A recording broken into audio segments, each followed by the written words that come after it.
विवरण जो है ये 5 अध्यायों में है। कितने अध्यायों में? 5 अध्यायों में। क्यों? जीवन में कोई भी अर्थ कमाएगा उसको इन 5 अध्यायों को समझना पड़ेगा। 5 अध्याय जीवन में हम पैसा कमाते हैं, धन कमाते हैं, अर्थ कमाते हैं, तो किन किन की कृपा मिलनी चाहिए तब जाकर के अर्थ होगा। तो सबसे पहले है माता पिता का आशीर्वाद। सबसे पहले जीवन में आप अर्थ कमाना चाहते हो तो सबसे पहले माता पिता का आशीर्वाद चाहिए। दूसरा, गुरु की कृपा। बिना गुरु की कृपा के अर्थ नहीं मिलेगा। तीसरा, आपके जीवन का पुरुषार्थ भी हो।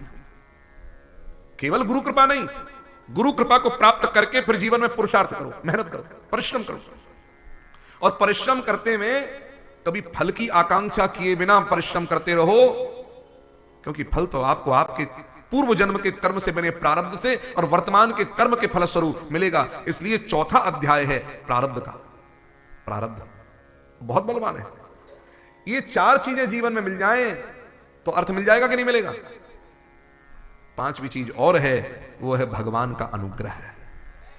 ये 5 चीजें मिल जाएं तो जीवन में वास्तविक अर्थ भी मिल जाएगा, भौतिक अर्थ भी मिल जाएगा, संसार भी मिल जाएगा, जगत भी मिल जाएगा और जगन्नाथ भी मिल जाएंगे। अगर ये 5 चीजें जीवन में हो जाए